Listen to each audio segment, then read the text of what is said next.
Well, freezing temperatures could impact the upcoming Iowa caucuses on Monday.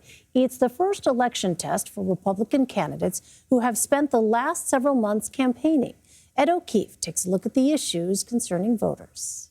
The borders need to be closed. Here in Iowa, a top issue of concern for Republican voters is the future of immigration and border security. Yeah, the border is a big issue. Open border is not a good thing. Candidates speak about it frequently. The border is a disaster, the worst border in history. And offer solutions. Instead of catch and release, we're going to go to catch and deport. But some use terms that vilify undocumented immigrants. We have a program to transport illegal aliens to sanctuary jurisdictions. Nationwide, Americans are increasingly concerned about the situation at the U.S.-Mexico border. Nearly half say it's a crisis. The issue is a long-standing concern for Republicans, but there's increased worry among Democrats and independents. The reality here is that Iowa's 3 million residents are overwhelmingly white, and the state's strong economy needs immigrant labor. Iowans, especially here, would have a very difficult time having anything to eat at dinner time without immigrants, because immigrants are the ones who process the meat, who farm the fields, who cook the food. Brenda Rodriguez, who fled an abusive relationship in Mexico, has lived in the state for nearly 30 years. We did it so many years being under the shadows, and I'm done. So when you hear these candidates who are running say that people who've come illegally have to go home, what do you think of that? I deserve a chance to stay. If I'm paying my taxes and I'm not doing anything, I don't think I'm a bad person that the people from Iowa don't want me here. Could Iowa run without immigrants like you? I don't think so.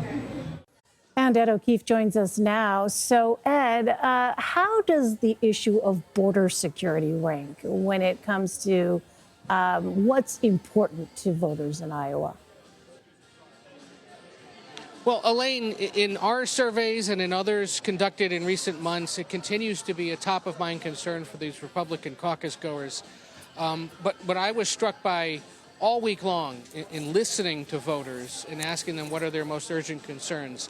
It is either number one and number two, or it's number 2 or 3, and that the economy, of course, remains a dominant issue for Americans overall, especially with inflation and the new numbers we saw again today.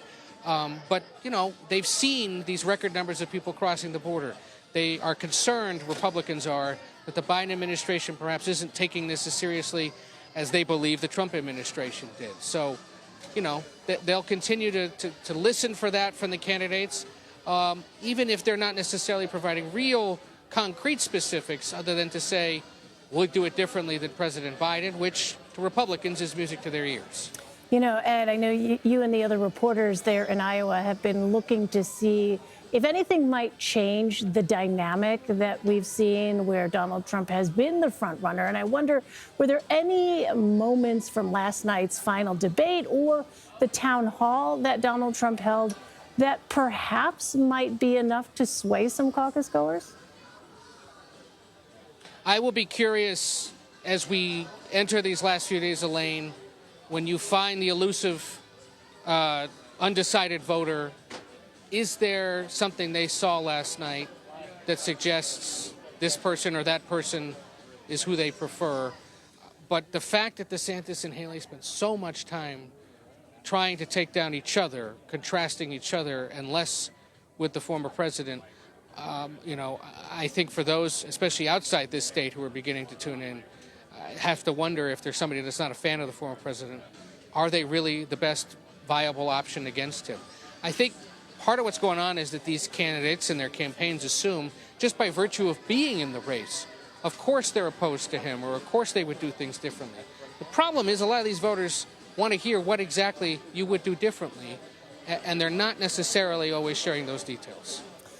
Finally, Ed, I know Midwesterners are certainly a hardy group, speaking as a Midwesterner myself, but it has been particularly frigid there in Iowa, and I wonder how the weather might impact the caucuses. Well, it's been cold in that it's been in the 20s and whatnot. The problem is how much it's going to drop here in the next few days.